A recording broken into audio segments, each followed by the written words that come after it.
gana el rechazo, acordó un plan con Boric para resucitar el mamarracho. Udievópoli y RN le digo a sus adherentes que el gobierno con sus jefes se arreglarán entre dirigentes. Y así nos vamos con la buena cueca, hecha porque ya realmente hay un cansancio mayor con el mundo político. ¿Qué duda cabe? Estamos todos chatos, eso es la verdad. Hasta para salirse de la política, hasta ese nivel llegamos, ¿no? Sin embargo, mi estimado telepensante, creo que hay que darle una vuelta a la papeleta de la discordia y entender bien cuáles son las opciones que hay en juego de aquí al 4 de septiembre. ¿Qué pasó? Rojo Edwards, de Partido Republicano, decidió generar una tercera vía de lo que ya se estaba hablando, Urbi et Orbi. O sea, a ver, hay una sensación en el ambiente político y también social que aunque gane el rechazo, eso no le va a devolver la legitimidad a la Constitución del 80. Entiéndase bien, el plebiscito en el que ganó el apruebo, lo que sí tuvo como efecto político es deslegitimar absolutamente la Constitución de 1980 o de 2005 de Ricardo Lagos. Lo único que podría haber salvado a Chile de este proceso de descalabro es que quienes firmaron la Constitución del 2005 y el mismo señor Ricardo Lagos hubiese salido a defenderla. Pero, como en este país no se da por muertos a los muertos y se sigue creyendo que Pinochet está vivo, a partir de lo que pudiera haber quedado después de las más de 200 reformas que se le hicieron a esa Constitución, entonces nadie se atrevió. Y dejémoslo hasta ahí para no entrar en planes del tipo más maquiavélico y de conspiraciones conspiranoicas, ¿sí? Bueno, entonces, mi estimado telepensante, ¿qué hacemos? Se vota rechazo. ¿Qué es lo que quiere lo que se llamaría la derecha dura? Que es una derecha que tiene muchos aspectos muy, muy positivos. Pero una parte que no es tan positiva es que le cuesta mucho dialogar con personas que tienen matices distintos incluso siendo de derecha. Lo que esa derecha quiere con mucha justicia, y yo debiese ser parte de esa derecha, porque soy parte del 21, como hay tanto por ciento que votó el rechazo, lo que esa derecha debiese de exigir es que el país entero aceptara que cometió un error. Que rechazando ahora el Frankenstein constitucional, se hiciera además un mea culpa y se entendiera qué es lo que llevó a que gente que salió a las calles a gritar en contra de los abusos terminara legitimando un proceso que solo consolidó y radicalizó los abusos. Eso haría un país maduro políticamente hablando. Eso podría pasar si tuviésemos medios de prensa que no estuviesen capturados por el sector político que fuese. A ver, pregunta, gana el rechazo. ¿Qué nos condujo a esta crisis? ¿Por qué hicimos este experimento? ¿Quién salió con un cartel pidiendo una nueva constitución después de que durante casi 10 años todas las encuestas dieran que a la gente la constitución no le importaba? Un análisis dentro de lo que fue todo el periodo de medios de comunicación posterior al 18 de octubre. ¿Quiénes fueron los comunicadores? ¿Quiénes fueron los intelectuales? ¿Quiénes promovieron estas banderas que en nada representan a Chile? En nada. Porque eso hay que decirlo. Fuera de ese momento que fue como un hechizo mediático, los chilenos nunca han estado ni ahí con este tema de la Constitución porque saben, intuyen, el sentido común te dice que una Constitución no va a terminar con los abusos de ciertos sectores empresariales, con los abusos del Estado, con los abusos de las burocracias, con los abusos de las políticas, de los políticos. No va a terminar con eso. Eso lo sabemos. Es más, los abusos de los políticos se extremaron y hoy día estamos pagando las consecuencias de la grave crisis económica que se está profundizando bajo una Constitución que fue absolutamente vaciada de legitimidad. En eso estamos. ¿Qué pasó? ¿Quiénes fueron los políticos que votaron a favor de los retiros? ¿Por qué? Si antes estaban en contra del desmantelamiento del sistema de AFP. Ese es el trabajo que Chile no va a hacer, mi estimado telepensante. Ese es el trabajo por el que no existe ni un solo empresario o persona filántropa en este país que esté dispuesto a pagar para que se haga un reportaje decente, para que nos miremos y digamos, bueno, a ver, ¿qué pasó? ¿Por qué este descalabro? Está bien, yo estudié 14 años teoría política y más que eso. Era obvio, o sea, era obvio. Un poquito de política comparada y uno sabía lo que iba a pasar. Y eso teniendo en consideración los defectos constitutivos de nuestra democracia y cómo ha ido funcionando, que es parte de por qué la gente está cansada de los abusos. Yo lo predije, yo lo dije y otras personas también y no hubo caso, no pasamos del 21%. Ahora nos damos cuenta que no era un buen camino. La pregunta es si estamos dispuestos a hacernos cargo de por qué tomamos el mal camino. Y como le digo, ahí habría que ir y hacer el análisis hacia atrás. ¿Cuáles fueron los comunicadores, los intelectuales, los académicos, etcétera, y los políticos que recondujeron el malestar social que exigía reformas claras, prácticas, pragmáticas, concisas, hacia esta cosa etérea? ¿Ah? En que no, mira, no somos los congresistas los que nos vamos a hacer cargo de todo esto, mira, que se hagan cargo una nueva élite de políticos elegidos y dejemos a la gente contenta con esto. La gente no quedó contenta con esto, la gente se fue para su casa producto de la pandemia. Así que la gente del rechazo, que hoy día está en contra de cualquier otra opción, tiene toda la razón. Tiene la verdad, tiene la razón, está bien. Pero eso es en el mundo en que la política es la posibilidad de hacer el bien, no de evitar el mal. Y lamentablemente no vivimos en el mundo en que la política sirve para hacer el bien. Vivimos más bien en el mundo en el que la política sirve para evitar el mal. Y en este caso, mi estimado telepensante, ¿qué duda hay? El mal mayor es que se apruebe, primero que todo, esta Constitución. La Constitución que se está frankensteinando. Ese es el mal mayor. Entonces, ¿dónde tienen que estar puestas las fichas? Tienen que estar puestas en evitar el mal mayor. Ya. ¿Cómo hacemos eso? Y ahí viene la papeleta de la discordia, que Rojo Edwards, que lo puse en esta canción introductoria, que la vamos a terminar de oír hacia el final de esta columna, ha sido lapidado por su sector. Pero yo diría que esencialmente el problema es la forma en que se plantea esta vía, en que no se le pregunta las bases del partido, y el Partido Republicano está cayendo en lo mismo que la UDI, perdón que lo diga así, pero es cierto, y en lo mismo que la mayor parte de los partidos, en que sus dirigentes no oyen a las bases o no hacen una consulta previa a las bases. El Partido de la Gente ha querido hacer una diferencia en eso. Y si el Partido de la Gente logra consolidarlo, créame que va a ser una opción política importante en el futuro, por venir. Porque no pueden las dirigencias de los partidos moverse sin el apoyo de sus bases, por algo se llaman bases y dirigencia. Y ahí hubo un error. Ahora, dicho eso, la forma no estuvo bien. Yo considero que no está bien. En caso que haya sido efectivamente así, que se acusa a Rojo de haber corrido un poco con colores propios. Merece los descalificativos que ha recibido Rojo Edwards por su iniciativa, la otra papeleta. Yo creo que bajo ninguna circunstancia. Estamos demasiado acostumbrados y esto debiese de ser parte de quienes comparten la cultura de la muerte. Eso de andar descalificando con coprolalia a los demás por sus ideas. No de quienes compartimos la cultura de la vida, porque la vida no se da sin colaboración entre las distintas personas que conformamos una comunidad. Y donde yo descalifique a otro con coprolalia, aludiendo a su madre más encima, estoy rompiendo para siempre la posibilidad de colaborar con esa persona. Por lo tanto, soy parte de la cultura de la muerte.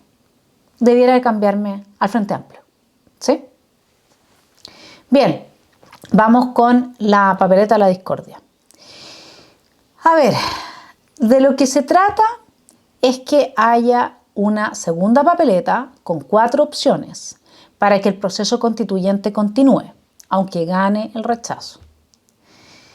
Primero, que se mantenga vigente la actual Constitución, que sea el Congreso que redacte la Carta Fundamental, que se lleve adelante una elección para elegir una convención nueva o una convención ciudadana deliberativa aleatoria, por sorteo. Ya, el Congreso, los expertos o una forma aleatoria, etc. Bueno, ¿es tan grave? Dicen que sí, porque le abriría la puerta al proyecto de Bachelet. Hay otra gente de derecha que está a favor del proyecto de Bachelet que vamos a revisar en esta larga columna porque lo merece. Así que póngase cómodo.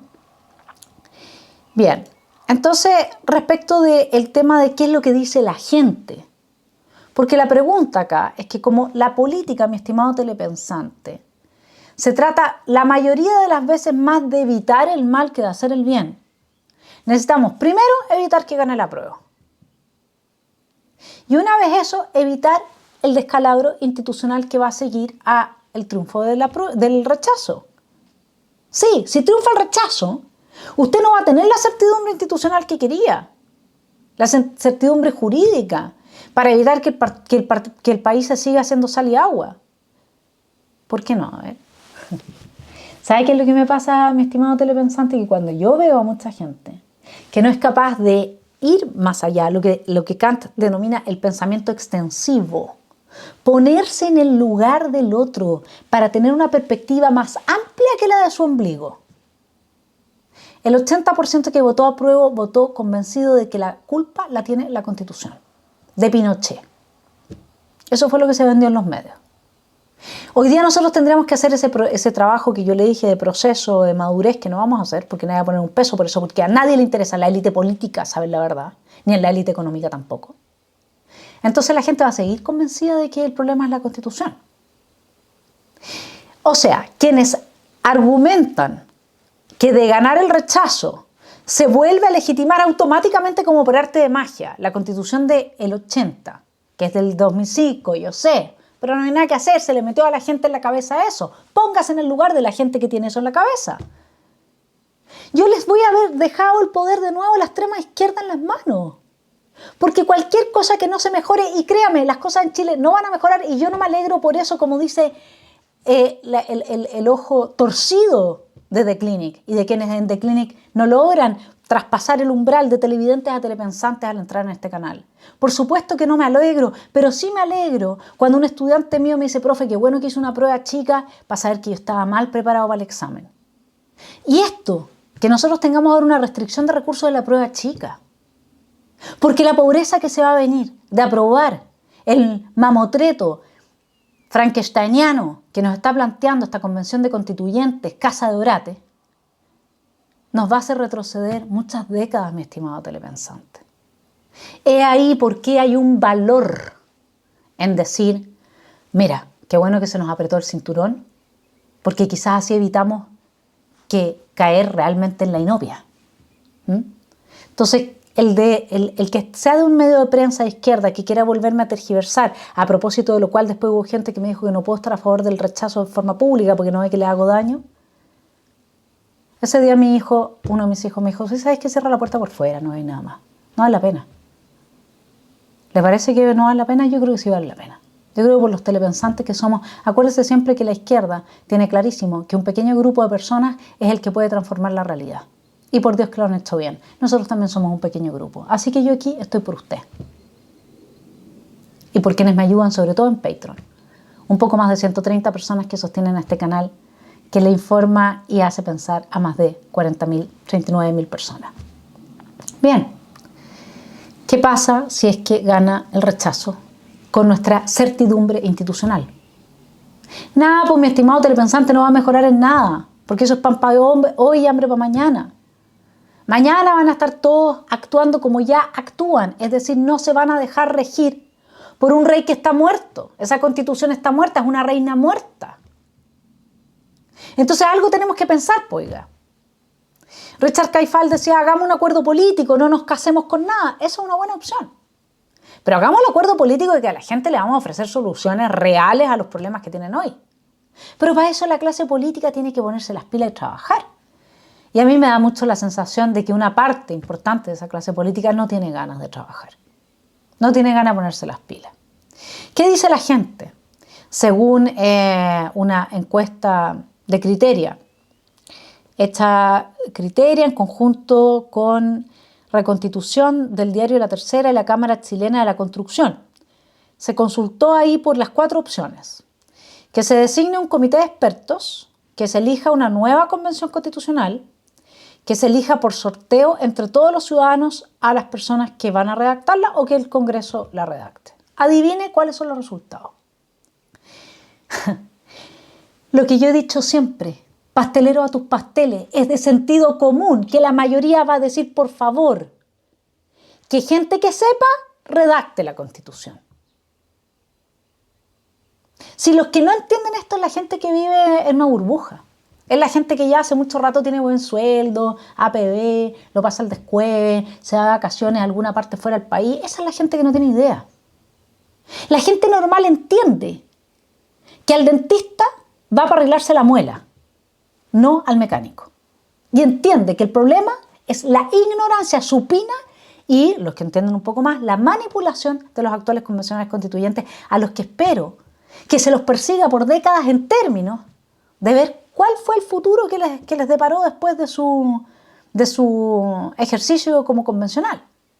¿Cuántos cargos fantásticos pudo acceder? ¿Cuánto proselitismo político pudo hacer? Eso lo decía Martín Arrau, ¿no? Veamos dónde van a estar ellos en 5 años más.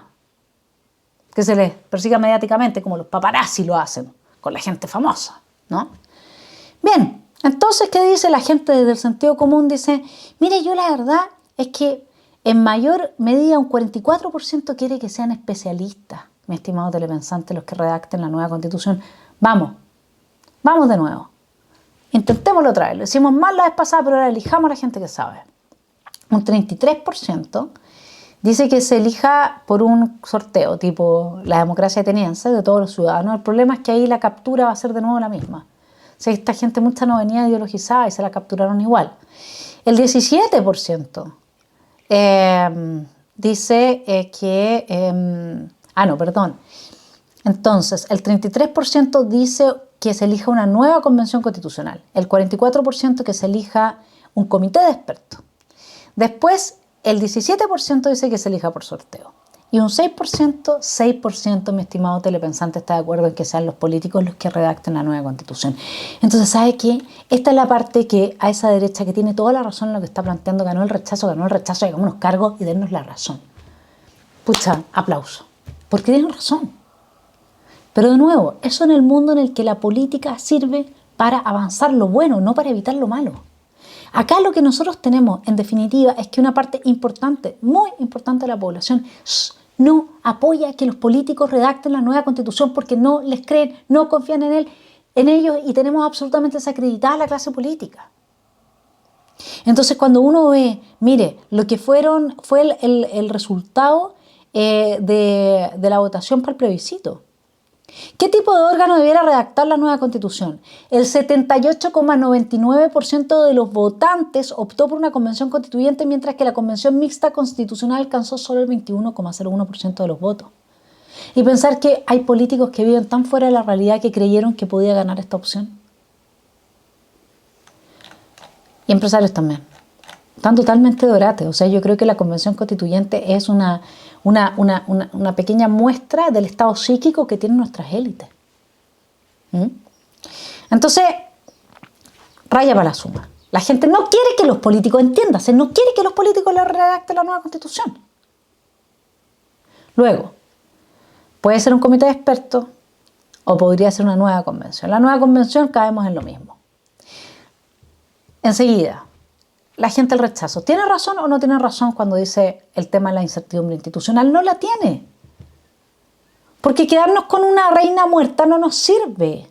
La Constitución del 80 está enterrada, esa es la victoria de la extrema izquierda. Y no hay nada que hacer. Vamos ahora a la opción que están diciendo de revivir la Constitución, la propuesta constitucional de la señora Bachelet. ¿Qué decía entonces Bachelet? En su mensaje número 407-365 al Honorable Senado cuando presentó su propuesta de reforma constitucional. Honorable Senado, en uso de mis facultades constitucionales, he resuelto someter a vuestra consideración el presente proyecto de reforma constitucional. Antecedentes. La necesidad de una nueva constitución ha sido un imperativo de las fuerzas democráticas desde la generación y entrada en vigencia de la Constitución de 1980 y se ha posicionado como uno de los temas centrales en la sociedad chilena durante los últimos años. Mentira. Nunca estuvo dentro de los temas fundamentales en las encuestas en que se le preguntaba a la ciudadanía cuáles eran sus prioridades. Nunca. Entonces, que uno ya debió haber separado como senador, estimada presidenta, usted que es una persona tan honorable, está mintiendo. Pero no lo hace nadie. Los movimientos sociales desde el año 2011, los movimientos sociales, han incorporado dentro de sus demandas la urgencia del cambio constitucional. La academia lleva años sosteniendo una discusión de alto nivel sobre el cambio constitucional, por lo que se planteaba a la política el desafío de respuesta a la demanda de más de 37 años e iniciar el camino hacia una nueva constitución en el Chile democrático actual. Es tal cual lo que ella está diciendo. Si esto viene del mundo académico, mi estimado telepensante. Y las universidades finalmente hacen lo que quieren porque nadie las regula. Yo puedo tener un loco inventando una bomba atómica en una universidad y da lo mismo. Nadie está pendiente de qué es lo que está pasando ahí. Y nos capturamos a todos los nuevos jóvenes y los amedrentamos y les enseñamos códigos de ética que son autodestructivos, etc. Y da lo mismo, ni un papá se preocupa, ni una mamá, nadie le interesa nada. Nadie va a hablar con el decano y le dice, oye, compadre, ¿sabes qué más? Vamos a hacer una asociación de padres porque esta cuestión no te la vamos a aceptar. No pasa nada. O sea, acá nosotros estamos donde estamos también por responsabilidad propia, por la inactividad e ineptitud de nuestro sector. Bases de la institucionalidad. Vamos con un análisis entonces que está dando vueltas, ¿no es cierto?, respecto de lo que serían las grandes transformaciones propuestas por el proyecto de Bachelet, que tiene por autora Víctor Soto Martínez. Así es que nos vamos a basar en su trabajo para hacer algunos comentarios respecto de la propuesta de Bachelet. El principal cambio, a juicio de Víctor Soto, en el tema de las bases de la institucionalidad, en el proyecto que presentó Bachelet, es la definición de la República de Chile como un Estado de Derecho democrático y social, y este aspecto de que sea social puede ser entendido como un principio político, entonces no sería subsidiario, ¿no es cierto?, que deberá orientar en adelante la acción del Estado. Esto que es social, ¿qué es lo que se define como social? Hay que tener mucho ojo con esto. Da para un gran debate. Podríamos tomar cada uno de estos puntos y profundizarlos. Si quieren puedo hacer un curso de eso también. Bueno, luego otro cambio importante, el reconocimiento constitucional de los pueblos indígenas, artículo 4, un antiguo reclamo de los ciudadanos pertenecientes a estos pueblos que además se refleja en la definición de una cuota de representación parlamentaria. Esto, si se optara por dejar sobre la mesa el proyecto de la señora Bachelet, que yo creo que por el solo hecho de llevar el nombre de ella no debiera quedar, pero bueno, démosle la opción a quienes están planteando que esta sería una alternativa viable ante el descalabro de lo demás. Nosotros tenemos que darnos cuenta que estos escaños reservados no tienen por finalidad que se represente a los pueblos originarios. O sea, el 80% de las personas que se identifican como indígenas no votaron por los escaños reservados a los pueblos originarios en las elecciones de los convencionales constituyentes. Estos son ciertos grupos, movimientos pagados por ONG que terminan siendo como el partido ortodoxo en Israel, que es la bisagra para que se pueda conformar gobierno o no. Y acá van a ser la bisagra para que salga tal proyecto o no, porque nosotros tenemos muy dividido el país. En realidad, el sistema que debiese de ser electoral, que naturalmente nos correspondería a nosotros, el mayoritario, es el mismo que tiene Inglaterra. Porque estamos naturalmente divididos en bloques de dos, o sea, en dos bloques. Y por lo tanto, si abrimos una tercera opción, esa tercera opción es la que siempre va a definir cuál es el bloque que va a gobernar. Y acá esa tercera opción siempre es de extrema izquierda. Y cuando hablamos de pueblos originarios, quienes llegan al poder proveniendo de los pueblos originarios son normalmente la gente que tiene banderas políticas de extrema izquierda, que se asocian con el Partido Comunista y algunos de ellos con el narcoterrorismo también, eso está claro. Entonces acá lo que habría que preguntarse es eso. Los escaños, habría que hacer realmente una consulta ciudadana en los territorios hoy día ocupados, habría que despejarlos con presencia militar y preguntarle a los pueblos originarios si ellos quieren estos escaños o no. Porque si los quieren van a tener que jugárselas para que su propia gente no los termine oprimiendo, como denuncia Richard Caifal en la muy interesante entrevista que yo le recomiendo que dio a este canal el día miércoles con un gran coraje. Porque a esa gente que desde adentro está diciendo, oiga, esto está mal, esa gente sí que corre peligro su vida. Así que dele una opción. Nacionalidad y ciudadanía. Aquí dice Víctor Soto, hay una reestructuración importante. Se considera la hipótesis de obtener la nacionalidad que en la actual Constitución no se establece.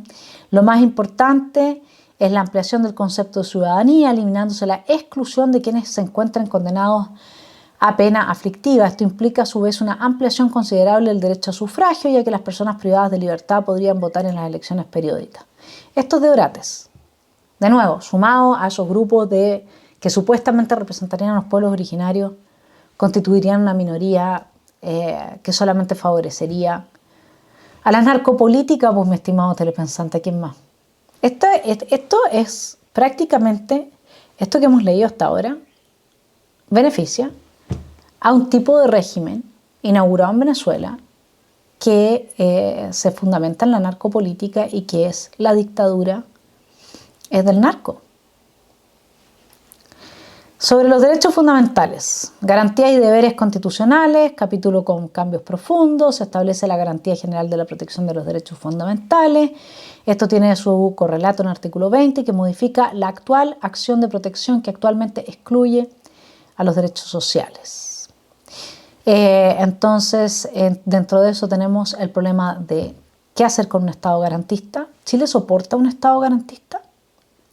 Porque si el derecho a la vivienda supera el derecho fundamental a la propiedad, ¿qué hacemos? Nosotros necesitamos esta discusión. De hecho, debiésemos de tener un grupo de uno diría 22 expertos, año 2022, 22 expertos, o 23 para que no sea número par, que estuviesen unos 5 años discutiendo esto. Usted me va a decir, ¿pero cómo la incertidumbre institucional? No, pero es que en una de esas esta es una oportunidad tremenda justamente para avanzar, en lo que decía Martina Rau, en la educación cívica. Entonces, cada matinal tendría que tener al final destinado unos 20 minutos a cuál fue la discusión que se dio ahora. A ver, ¿qué es más importante? ¿El derecho a la vivienda, al uso de la vivienda? Porque usted sabe que aquí no se habla de la propiedad de la vivienda. O sea, uno queda dependiendo de la burocracia que a uno le renueve mes a mes el arriendo de la vivienda que el Estado a uno le da. El padre Estado, el ídolo de Agustín Squella a estas alturas, ¿no? Su ídolo, el Estado, el nuevo Dios, que le va a dar una vivienda y se la quita cuando quiere, ya no es suya. Usted no tiene nada que hacer frente al nuevo Dios, ¿cierto? Bien, pongamos la discusión para que la gente aprenda, pues. Hablemos de estas cosas, metámosle plata a esto, aprovechemos esta crisis para madurar, ¿no le parece? Tengamos unos 5 años de discusión sobre estas cosas. ¿Por qué no? Pero si usted cree que la incertidumbre institucional que nos han metido con los inmigrantes y con el narcoterrorismo en el sur, además de este proceso constituyente, se va a acabar antes de 5 años, ¿no será mejor tener una población bien informada, que tenga que interiorizarse de la importancia de estos asuntos? Sobre todo teniendo en consideración de que parte importante de los proyectos que se tengan que aprobar van a tener cambios en favor de la democracia participativa. ¿No sería ese un camino razonable?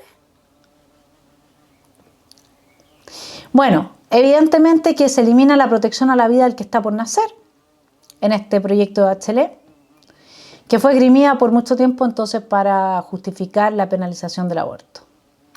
Y tenemos el tema de otro asunto interesante que refiere a las llamadas categorías sospechosas, que nos llevan a quebrar el principio de igualdad ante la ley. Habrían categorías sospechosas que habrían sido maltratadas históricamente, los pueblos originarios, las minorías sexuales, etcétera, etcétera. Entonces a ellos habría que darles un trato preferente ahora. Abramos la discusión. Conversemos sobre estas cosas y a qué le tienen miedo. ¿Es más importante la igualdad ante la ley? ¿O tratar de resarcir algo que tenga que ver con un concepto de justicia histórica cuando si la gente que hoy día está viviendo no está padeciendo los efectos de lo que sufrieron sus antepasados hace 100 años atrás? ¿De qué están hablando? ¿Y quién no tiene en su familia a gente que sufrió por algún motivo, resultado de una estructura social? Fíjese usted lo que fueron las listas negras después de la Segunda Guerra Mundial, en que se perseguía a los descendientes alemanes en Chile, no se les permitía trabajar ni comerciar. Yo también me puedo quejar entonces, pues. ¿Y para qué decir otras cosas? Pero bueno, por la boca muere el pez, dice mi papá. Ahora sus hijos como que no lo aprendimos mucho. Bien, se introducen importantes cambios en los derechos sociales, se incorporan garantías para reforzar el derecho a la salud y a la educación, añadiéndose a este último el aseguramiento de la gratuidad de la educación superior. Además, gratuidad, hagámoslo como Alemania. Sí, son 3 años de educación superior.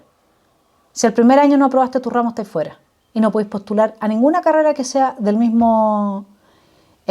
misma área que aquella que te echaste. Y puedes postular creo que un máximo de 2 carreras en tu vida. Hagámoslo razonablemente. ¿Por qué no? Sí, tienes la oportunidad, pero apréciala, aprovéchala, estudia.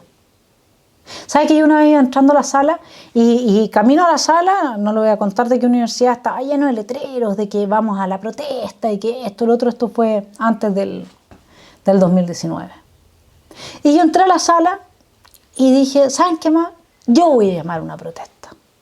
Yo como profesora voy a llamar a una protesta y vamos a salir todos los profesores universitarios a protestar porque ustedes, los alumnos, no quieren estudiar. No quieren leer, no quieren desarrollar talentos ni adquirir habilidades. ¿Qué educación de calidad, mi estimado telepensante, puede haber en esas condiciones?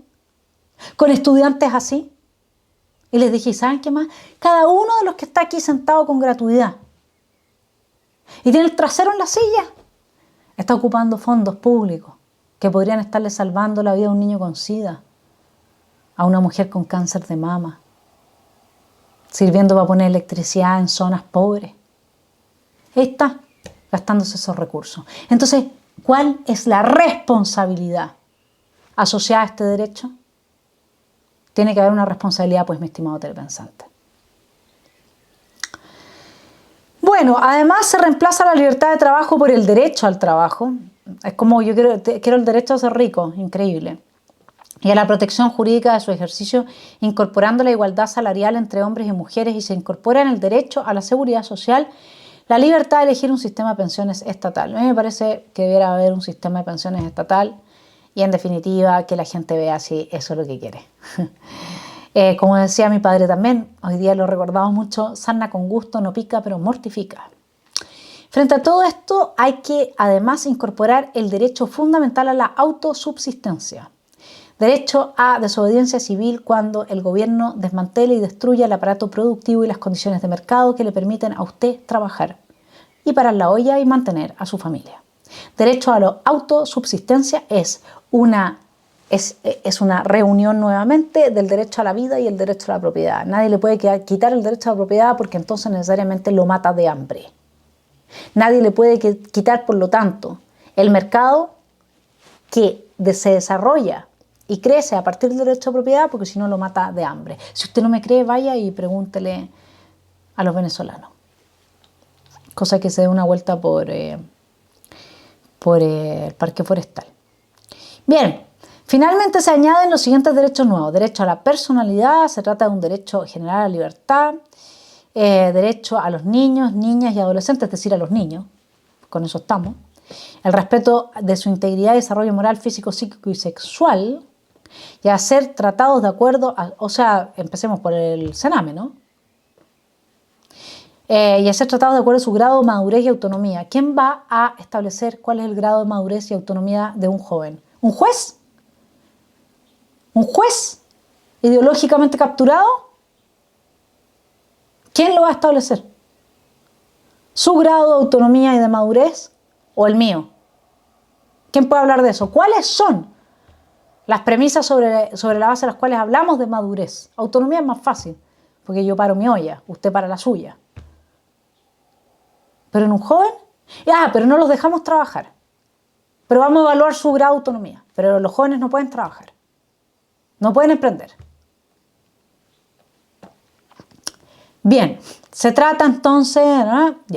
Igualdad de hombres y mujeres ante la ley, se le da a esta igualdad un carácter autónomo, lo que significa que feminismo rampante, el derecho a vivir en una vivienda dotada de las condiciones materiales y el acceso a los servicios básicos, nuevo derecho social que es consistente con el principio de Estado social establecido, derecho de las personas a informarse libremente, acceso a la información disponible en los órganos públicos. O sea, acá hay que sacar a todos los periodistas, a todos los comunicadores ideologizados que existen o que no saben guardar su ideología para sus propios fines y su entorno y que no pueden ser profesionales.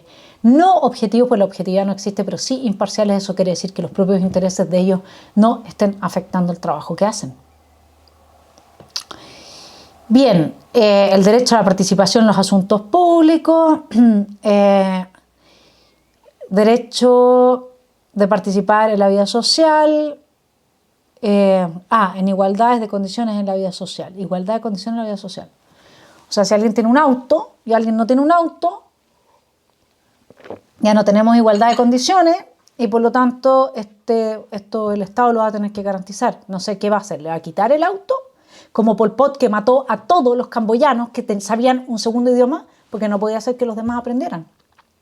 Entonces no los podía igualar. Entonces la forma de igualar fue matando a quienes sabían un segundo idioma. Aquí le vamos a quitar el auto para que las condiciones sociales sean las mismas. Derechos culturales y lingüísticos de los pueblos indígenas. Este derecho es coherente con la inclusión de los pueblos indígenas en la base de la institucionalidad. Presenta una importante innovación, se trata de que incorpora un derecho colectivo a la Constitución. Yo creo que habría que preguntar nuevamente con distintos diseños, y por eso un largo tiempo en que también se incorporara a juristas, miembros de pueblos originarios, cuáles serían las propuestas que a ellos les parecería debiesen de ser votadas por los miembros, los hoy día que se reconocen como miembros de pueblos originarios, para ser incluidas en esta nueva Constitución. ¿Por qué no? Que abran la discusión y la conversación entre ellos también. Sí, pero para eso hay que poder hacer la convocatoria a los plebiscitos, etcétera, en Temucuicui. Fíjese. Gobierno, como comentario preliminar, hay que indicar, seguimos con el comentario, ¿no es cierto?, sobre el proyecto Bachelet. Hay que indicar lo que no hace la reforma en comento. No modifica el sistema presidencialista, por lo tanto, las modificaciones introducidas son a aspectos específicos de lo que se ha venido a calificar como hiperpresidencialismo chileno. Estas modificaciones se presentan principalmente en el capítulo 5 sobre el Congreso Nacional. En cuanto a la figura misma del presidente y sus ministros, no se evidencian muchos cambios significativos, etc. En primer artículo, en el artículo 24 se sube la edad para ser presidente a 40 años, actualmente el requisito es de 35. Y acá el comentarista dice, Víctor Soto dice, no queda clara la razón para ello, pero me imagino que él mismo, como es una persona analítica, ¿no es cierto?, ya se habrá dado cuenta del problema que representa tener a jóvenes que se mantienen a los 18 pero a los 35. Entonces, por lo menos si uno les da 5 años más de madurez, podemos salir mejor parados. También debemos de destacar lo que podríamos denominar la intención democratizadora del proyecto. Se permite que el 5% de los ciudadanos pueda presentar iniciativas de ley en el Congreso. Me parece fantástico. ¿Sabe por qué, mi estimado telepensante? Porque efectivamente nosotros necesitamos más participación ciudadana en la toma de decisiones. No podemos dejar todo en manos de una élite que se pervierte completamente en ese mundo que está alejado de la realidad, donde gana sueldos que no gana nadie, pasan a formar parte del 3% más rico de la población apenas son electos, viven en otro planeta. Entonces nosotros necesitamos, y además la derecha siempre se ha quedado con esto de dejarle la cultura a la izquierda. ¿Y por qué hace eso?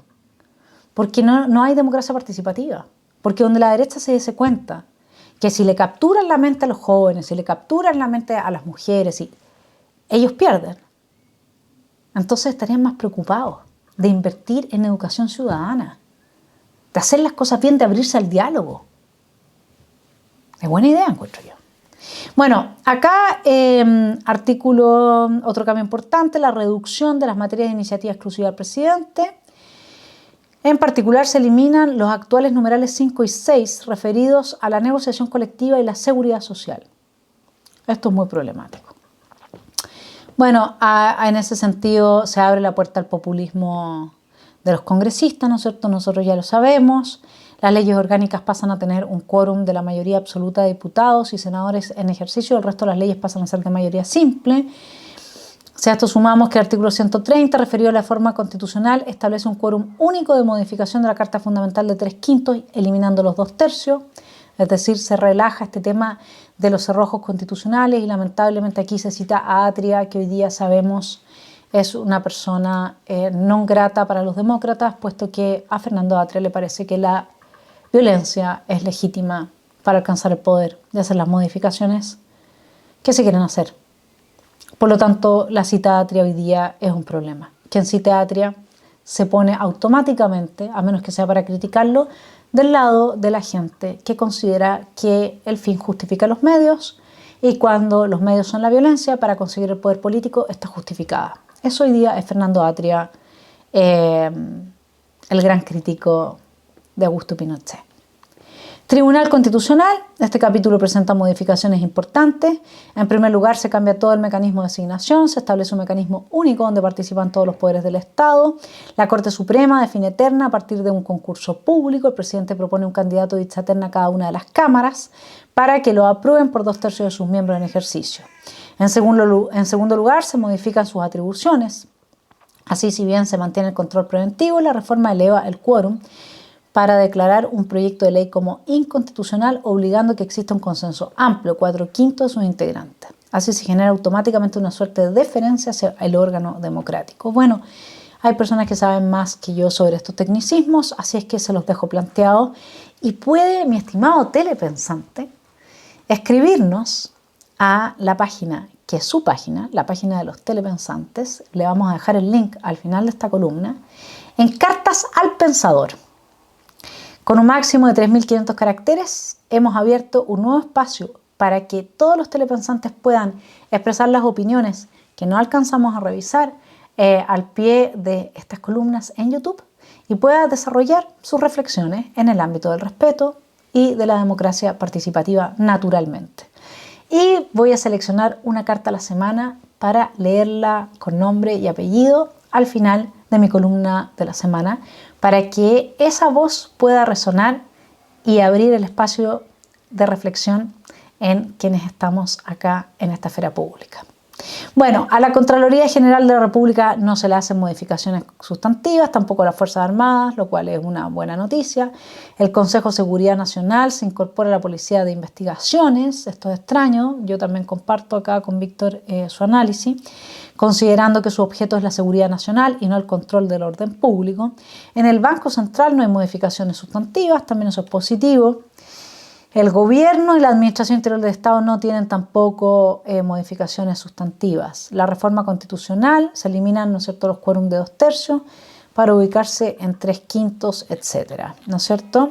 Entonces yo lo que le quiero proponer a Rojo, a la gente del Partido Republicano, a la gente que quiere que acá realmente haya un proceso democrático, es un proyecto de ley que transforme al CERVEL nuevamente en una entidad confiable para los chilenos. Es estrictamente necesaria una licitación internacional para el conteo de votos, solo con empresas que no tengan ni juicios ni prontuarios de fraude en otros países.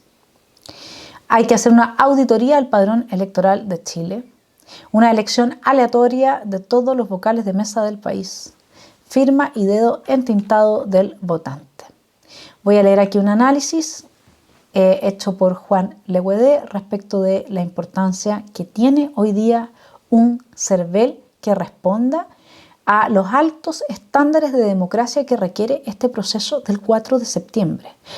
Y ahí sí yo tengo un punto de diferencia importante con Rojo y que me gustaría remarcar. Puede ser que sea absolutamente razonable abrir un espacio a una tercera vía. Llámese esta un acuerdo político amplio, de hacer las reformas que la ciudadanía ha demandado. Yo creo que eso es muy importante y que por ahí debe seguir y no casarse con algo específico. Después tenemos otro tipo de opiniones, que son las de efectivamente aceptar el proyecto de Bachelet, que yo creo es muy complejo y que para eso debiese darse una discusión y que no es llegar y aceptar un proyecto. La incertidumbre institucional no se va a resolver si no hay legitimidad, mi estimado telepensante, y la legitimidad a una constitución se la da su gente. La apropiación que la gente hace de su constitución. Y para eso necesitamos ampliar el debate y más tiempo, y que sea un debate en el que la gente esté interesada, ¿sí? Así es que para mí la opción no es mantener la incertidumbre per se hasta que se produzca un quiebre total del país, porque el hecho de que nosotros rechacemos, de ahí no se sigue que vamos a volver a tener el Chile previo al 18 de octubre. Esta es mi opinión personal. Yo creo que lo que nosotros necesitamos es un amplio proceso de debate y de madurez cívica, y que debiésemos poner las fichas en eso. Y no en todos estos cabildos de participativos, etcétera, en que no, eso no. Esto tiene que ser llevado a cabo por un comité de expertos, porque los cabildos participativos de los ciudadanos al final los captura gente como Jadwe. Ese es el problema. Ahí impera el asambleísmo. En Chile se tiene que avanzar también una fórmula a partir de cierta legislación que termine con el financiamiento ciego de las ONG y que termine con el asambleísmo en las universidades y en todo tipo de instituciones, incluyendo posibles cabildos que puedan abrirse para la participación ciudadana. Tiene que estar penalizado el asambleísmo. No queremos una democracia corporativa. No queremos fascismo del siglo XXI disfrazado del buenismo neomarxista. No lo queremos, nadie quiere eso. Claro, si yo bajo los conceptos, entonces esta columna demora 2 semestres más. Pero más o menos se entiende, ¿no? Yo creo que esta propuesta de Juan Legüedé de una ley que revise a fondo la actuación del CERVEL es fundamental. Mucho más fundamental que una segunda papeleta. Porque al menos si gana el rechazo vamos a saber que ganó el rechazo, y si gana el apruebo vamos a saber que ganó el apruebo. Hoy día no lo sabemos. ¿Por qué? El CERVEL, dice Juan Legüedé, y me pasó toda la información que corresponde para sustentar sus argumentos, no es independiente, es un organismo político compuesto por políticos elegidos por políticos y cuya misión es hacer y controlar elecciones de autoridades políticas que son preseleccionadas por los partidos políticos, de donde provienen los directores del CERVEL. Tenemos un problema un poco de intereses mezclados, ¿no? El CERVEL es autónomo. No puede ser investigado ni menos auditado por ninguna entidad del Estado. ¿Qué le parece eso? Insólito. Hace lo que se le ocurre. Está 100% cuoteado políticamente. El CERVEL está generado y desarrolla una autopoiesis interna en su organización. Es una agencia de empleos y tiene dentro una maquinaria de poder y de influencia 100% no transparente. Es una caja negra. Los escándalos no le hacen mella. Por ejemplo, Adexus Chile, filial chilena de Adexus Internacional, entró en quiebra en el año pasado por deudas de 36 mil millones de pesos en noviembre de 2019. Adexus tiene contrato de conteo de votos con el CERVEL. Se le asignó el contrato a principios de 2020 cuando ya estaba en quiebra. A ver, yo tengo todo el documento de esto, esto no es hacia el voleo. O sea que el Estado firmó un contrato con una empresa quebrada, se pregunta Legüedé. Dexus Chile, filial chilena de Adexus Internacional. Estamos hablando de una empresa quebrada, que es la que está a cargo del conteo de votos de los chilenos. Luego, padrón electoral no ha sido auditado por a lo menos unos 30 años, 40 años. Está plagado de electores fallecidos y seguramente algunos inexistentes. Lo surrealista es que muchos fallecidos famosos figuran en el padrón y en la lista en las mesas. Allende figura en el padrón, pero no ha votado desde la elección parlamentaria de 1972. Entonces, el porcentaje de electores que presenta el padrón electoral de Chile es de 14.750.000 personas. de un total de 18.500.000. Eso quiere decir que el 80% de los ciudadanos en Chile son electores con derecho a voto. Plop. La población en Chile, el último censo es de 19.500.000. Y debe haber por lo menos 1 millón de extranjeros censados sin derecho a voto. La última anomalía en Chile, los partidos políticos gozan de un 2% de confianza entre los chilenos. Y es esa tribu de políticos la que elige a los directivos del CERVEL. ¿Qué pasó con la alta dirección pública, la meritocracia y todas esas cosas? Bueno, aquí está mi discrepancia. Yo creo que lo primero es lo primero en la vida, ¿no? Primero el derecho a la vida, a la autosubsistencia, que es propiedad y vida, porque no existe derecho a la vida donde usted no tiene propiedad, derecho a su propiedad, pues se muere de hambre. Y después vienen los demás derechos. Acá primero nosotros necesitamos saber que el proceso electoral va a ser transparente. Así que antes de preocuparnos de una tercera vía, que podría incluir el muy mal proyecto Bachelet, que yo creo que es abrir la puerta de una forma un poco más, es destruir nuestras libertades en un pie un poquito anterior a lo que está haciendo el Frankenstein constituyente. O sea, sí, ciertas cosas no las toca, y es verdad. Y en ese sentido, obviamente que es preferible. Pero las cosas que toca, tener un Estado inspirado en el derecho garantista, es pan para hoy y hambre para mañana. Ese es mi opinión frente a otras personas mucho más inteligentes que yo, como Adolfo Paul, que opina que debiésemos de tener al proyecto de Bachelet en la mira. Bueno, yo opino que, habiéndome enterado a partir de este análisis de Víctor Soto, de las reformas que se van a hacer o que plantea, yo opino que es una mala idea. Creo que la gente del rechazo tiene razón. En definitiva, debiese darse la razón al rechazo y deseemos de seguir con la Constitución del 80, pero esa no es la realidad en el país. La realidad es que el 80% del apruebo deslegitimó la Constitución del 80 o del 2005, como usted le quiera llamar. Si en ese momento hubiese salido Lago a defender su Constitución, otro Chile estaría cantando. ¿Sí? Y me parece que entonces, si vamos a hablar de lo que es primero necesitamos un proyecto de reforma profunda al CERVEL. No puede haber un plebiscito de salida con las cosas como están.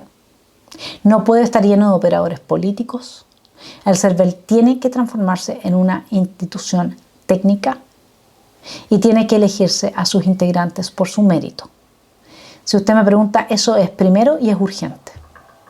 Después podremos ver qué hacemos con las opciones. Yo creo que la mejor opción no es casarse con una salida específica, aunque con eso sí se aseguraría el rechazo, y en ese sentido nadie le puede levantar una crítica a Rojo, excepto por no haber tenido esta discusión previamente con las bases.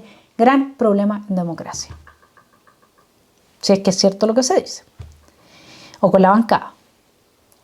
Y finalmente yo le planteo que me parece que lo lógico sería que un comité de expertos entonces fuese elegido, tuviese 5 años, unos 22 personas, que no fuese algo costoso para el erario nacional, y que esas 22 personas se dedicaran 24/7 a trabajar sobre este tema, a ir a los medios de comunicación, tener un asesor comunicacional, porque no necesariamente un experto un constitucionalista experto va a ser de lo más entretenido para comentar estas cosas, darlas a conocer, ser un puente con la ciudadanía y aprovechar esta instancia de quiebre para que Chile se pegue un salto cuántico en lo que siempre nos ha faltado: calidad de educación o educación de calidad. Capaz que hasta los del Frente Amplio aprenden algo. Bueno, si usted está de acuerdo o no está de acuerdo, inscríbase entonces en la página Telepensante, que es su página, no cuesta un peso, solamente queda inscrito y puede escribir entonces su carta semanal, diaria, como lo prefiera, dando sus opiniones respecto a estos y a otros temas que le puedan interesar. Con eso va a nutrir fuertemente este canal, que es su canal también, y va a darle mucho sentido a una discusión que tiene que ir incorporando cada vez más voces. Así es que esta es una idea que me dio un telepensante muy comprometido con que nosotros sigamos avanzando en este lindo proyecto, que es hacer que reflexionemos juntos desde distintos puntos de vista y sin descalificarnos, porque la descalificación solo nos conduce a la cultura de la muerte, mi estimado telepensante. Donde yo descalifiqué a otro, nunca más voy a poder hablar con esa persona. Esa gente que está a favor de la cultura de la muerte tiene que salirse de la derecha y tiene que irse a la izquierda, a la extrema izquierda. Porque son ellos los que están a favor del aborto en cualquier momento, son ellos los que están a favor de asesinar a la gente, a los dueños de los medios de producción o a los wincas o de violar los derechos humanos de toda la gente. Están de acuerdo con asesinar, porque si uno dice que están de acuerdo con Venezuela como Jadwe, entonces está de acuerdo con el asesinato. No estoy exagerando. ¿Sí? Así es que en vez de descalificar, tratemos de entender la posición del otro, pensamiento extensivo. A partir del pensamiento extensivo nutrimos nuestra propia perspectiva, nuestra propia reflexión. Tenemos un juicio, por lo tanto, mucho más profundo y decantado en la realidad y con eso tenemos mayores posibilidades de transformar de la realidad aquello que no nos gusta, parar el mal y avanzar hacia el bien común. Que tengan un muy buen fin de semana y espero sus cartas.